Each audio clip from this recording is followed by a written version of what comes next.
सूचना का अधिकार कानून व्यवस्था में पारदर्शिता लाने के लिए लाया गया था, लेकिन आज के दौर में जब व्यवस्था में तैनात अधिकारियों को यही सूचना से जुड़े कानून उनके गले की हड्डी साबित होने लग गई, तब उन्होंने अपने भ्रष्टाचार को छुपाने के लिए तरह तरह के हथकंडे अपनाते हुए आवेदकों को सूचना देने से इनकार कर देते हैं। लेकिन वहीं दूसरी तरफ जब कोई सूचना अधिकारी ऐसे भ्रष्टाचार में लिप्त नहीं होता है तो वो कानून का पालन करते हुए आवेदकों को सूचना देने के लिए तैयार हो जाता है। ऐसे कर्तव्यपरायण अधिकारियों का अंत कैसे होता है, आज हम आपको हमारे इस न्यूज के जरिए बताने की कोशिश करेंगे।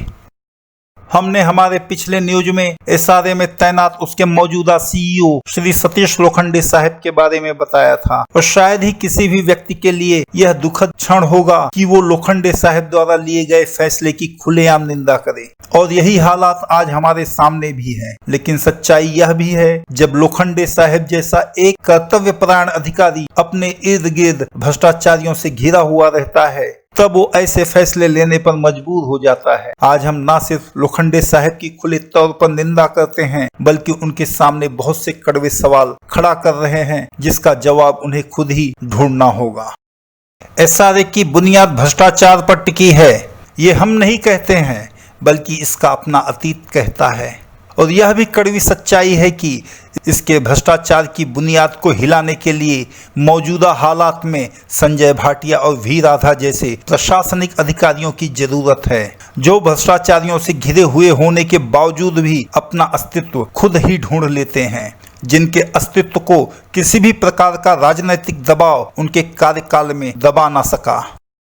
पिछले दिनों हमने एक आरटीआई एप्लीकेशन एसआरए के सहकार विभाग के दफ्तर में दाखिल कर एसआरए से जुड़े फ्लैट प्रीमाइसेस के ट्रांसफर के बारे में जारी की गई एनओसी के आदेशों से जुड़े फाइलों के इंस्पेक्शन के लिए डाली थी। देखा जाए तो एसआरए के सहकार विभाग में 5 अलग अलग विभाग हैं, लेकिन हमें जवाब मिला सिर्फ और सिर्फ 2 विभागों से, जिसमें से एसआरए से जुड़े फ्लैट प्रीमाइसेस के ट्रांसफर के बारे में जारी की गई एनओसी के भ्रष्टाचार में लिप्त एक सूचना अधिकारी ने हमें जानकारी देने से इनकार कर दिया। लेकिन वहीं दूसरी तरफ जिसे इस भ्रष्टाचार से दूर दूर तक कोई लेना देना नहीं था, उसे सूचना अधिकारी सुनील मरभल ने हमें जानकारी देने के लिए रजामंदी दिखाई। किसी भी सरकारी दफ्तर में कोई भी डॉक्यूमेंट किसी अधिकारी के अपने बाप की बपौती नहीं होती है, और जनता को ऐसे फाइलों के इंस्पेक्शन का पूरा अधिकार होता है। लेकिन हर भ्रष्टाचारी को, हर आरटीआई एक्टिविस्ट एक ब्लैकमेलर ही दिखता है। अब सवाल यह है कि अगर ऐसा भ्रष्टाचारी अधिकारी चोर नहीं है, तो उसे कोई भी आरटीआई एक्टिविस्ट ब्लैकमेलर कैसे दिखता है। सुनील मरभल के पत्र के मिलते ही हमने एसआरए के सहकार विभाग से संपर्क साधा। इंस्पेक्शन के दौरान हमें महज 35 से 40 फाइलें ही दी गई। कारण पूछने पर हमें यह बताया गया कि उनसे पहले उस विभाग में तैनात सुनील धोंडगे ने उन्हें उस डेस्क का चार्ज न देकर किसी कॉन्ट्रैक्ट पर काम कर रही महिला को दिया था। 40 फाइलों के इंस्पेक्शन में हमें 4 फाइलें ऐसी मिली जो एसआरए के सहकार विभाग में हो रहे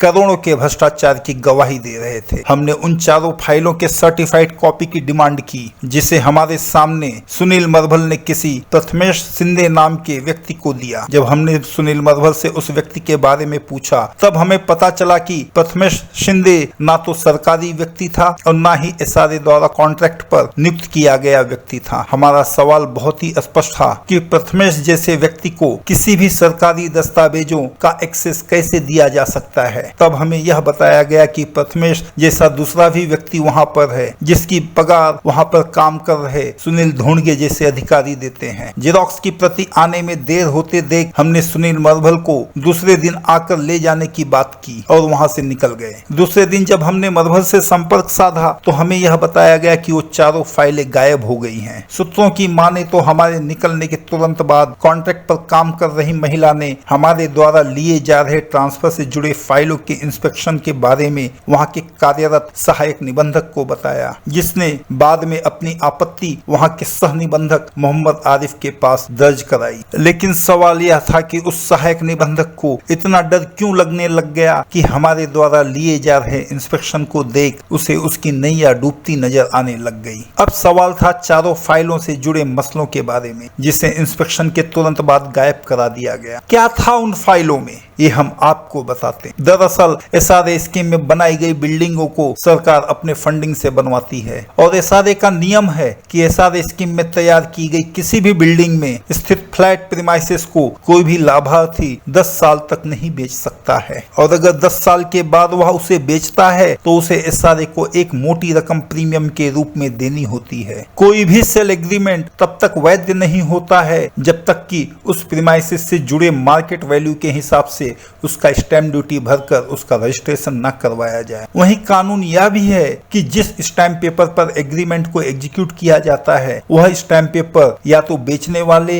या फिर खरीदार के नाम पर होना चाहिए। लेकिन इन चारों फाइलों में ये सारे मापदंड मिसिंग थे। इनमें से एक भी एग्रीमेंट का ना तो स्टैंप ड्यूटी भरा गया था ना ही उसका पंजीकरण कराया गया था। हद तो तब हो गई जब एसआरए के सहायक निबंधक ने अपने आदेश में यह लिखकर उन्हें एसआरए में प्रीमियम जमा करने से छूट दे दी कि ये सारे एग्रीमेंट 1990 के दशक में किए गए थे। सबसे बड़ा भ्रष्टाचार तो तब जाकर सामने आया जब हमने देखा कि सारी फाइलों में कॉन्ट्रैक्ट पर काम कर रही महिला के हस्ताक्षर थे, जिसे देखकर वहां के सहायक निबंधक ने उससे जुड़े आदेशों में अपने हस्ताक्षर किए थे। ये सिर्फ 4 फाइलें ही नहीं थी बल्कि हर फाइल अपने आप में 5 लाख रुपए के फर्जीवाड़े की खुली गवाही दे रहा था। इससे हमने अंदाजा लगा लिया कि एसआरए के सहकार विभाग में पिछले 5 सालों में ट्रांसफर एनओसी के नाम पर कम से कम करोड़ों का घोटाला हुआ है। जब हमने वहां पर काम कर रहे महिला के बारे में जानकारी इकट्ठा की तब जाकर हमें पता चला कि वो महिला कई सालों से यह सब फर्जीवाड़ा वहां के सहायक निबंधक के साथ मिलकर कर रही है। हमारी जिज्ञासा यह जानने के लिए बढ़ी कि मौजूदा सरकारी नियमों के हिसाब से हर अधिकारी का तबादला 3 साल में दूसरे विभाग में कर दिया जाता है। तब जाकर हमारे विशेष सूत्रों से हमें यह पता चला कि मौजूदा सह निबंधक मोहम्मद आरिफ ने कॉन्ट्रैक्ट पर काम कर रही उस महिला का तबादला करने की कोशिश की थी, लेकिन उस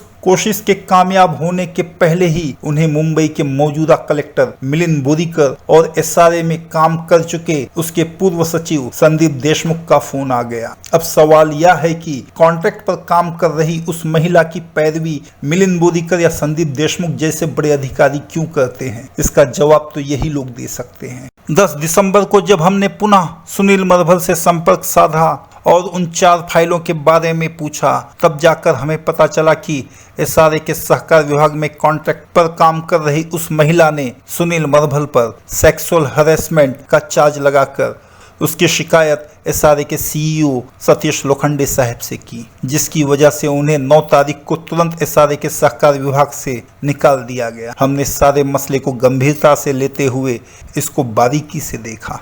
सवाल यह था कि एसआरए के सहकार विभाग में इंस्पेक्शन लेकर वहां पर चल रहे करोड़ों के फर्जीवाड़े को सामने लाने की कोशिश करने के बाद क्या सुनील मरभल ने वहां पर कॉन्ट्रैक्ट पर काम कर रही उस महिला को सेक्सुअली हरेस करना चालू किया? और अगर एसआरए में किसी पुरुष अधिकारी ने किसी महिला अधिकारी को सेक्सुअली हरेस किया था तो उसकी इंक्वायरी क्यों नहीं की गई? जबकि सुप्रीम कोर्ट के मौजूदा आदेशों की माने तो हर सरकारी विभाग में महिलाओं से जुड़े सेक्सुअली हरेसमेंट जैसे गंभीर विषयों की जांच होती है। बाद में नतीजा आने पर ऐसे व्यक्तियों पर कार्यवाही की जाती है, लेकिन इस पूरे मसले में ऐसा कुछ भी नहीं हुआ। अगर कॉन्ट्रैक्ट पर काम कर रही उस महिला के साथ सुनील मरभल ने कोई गलत काम किया था तो उस महिला ने उसकी शिकायत वहां के सह निबंधक से क्यों नहीं की? जबकि मौजूदा सबूतों की माने तो 7 दिसंबर 2020 को कॉन्ट्रैक्ट पर काम कर रही उस महिला ने सुनील मरभल से बहुत ही रिस्पेक्टफुल मैसेज डालकर यह बताया था कि वो दफ्तर नहीं आ रही है। तब क्या था ये सारा मसला?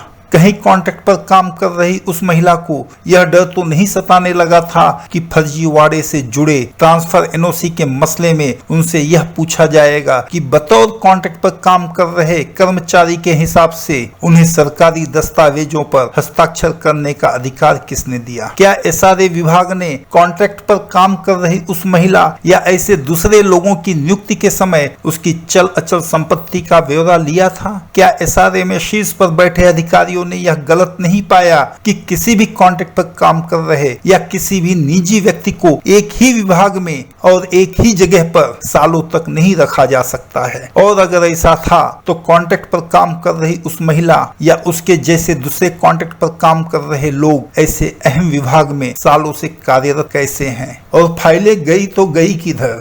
फाइलों के गायब होने में सिर्फ और सिर्फ कॉन्ट्रैक्ट पर काम कर रही वो महिला और उससे जुड़े वहां के सहायक निबंधक को ही फायदा मिल सकता है। सह निबंधक मोहम्मद आरिफ से शिकायत के बावजूद भी मोहम्मद आरिफ ने कॉन्ट्रैक्ट पर काम कर रही उस महिला या उस निजी व्यक्ति पर कोई कार्यवाही क्यों नहीं किया? क्या मोहम्मद आरिफ हमारे इस खुलासे को नकार सकते हैं कि उनके विभाग में कार्यरत हर सहायक निबंधक अधिकांश आदेशों की नीलामी ऐसे ही कॉन्ट्रैक्ट पर काम कर रहे लोगों के जरिए करते हैं? और सही मायने में देखा जाए तो कॉन्ट्रैक्ट पर काम कर रहे ये अधिकारी एसआरए के किसी भी विभाग के लिए काम कम और वहां पर काम करने वाले सहायक निबंधक या उसके जैसे दूसरे अधिकारियों के वसूली एजेंट का काम ज्यादा करते हैं। मौजूदा मसले में एसआरए के सीईओ श्री सतीश लोखंडे साहब के लिए यह चुनौतीपूर्ण होगा कि वो एसआरए के सहकार विभाग के दफ्तर को कॉन्ट्रैक्ट पर काम कर रही उस महिला या उसके जैसे दूसरे लोगों को वहां से हटाकर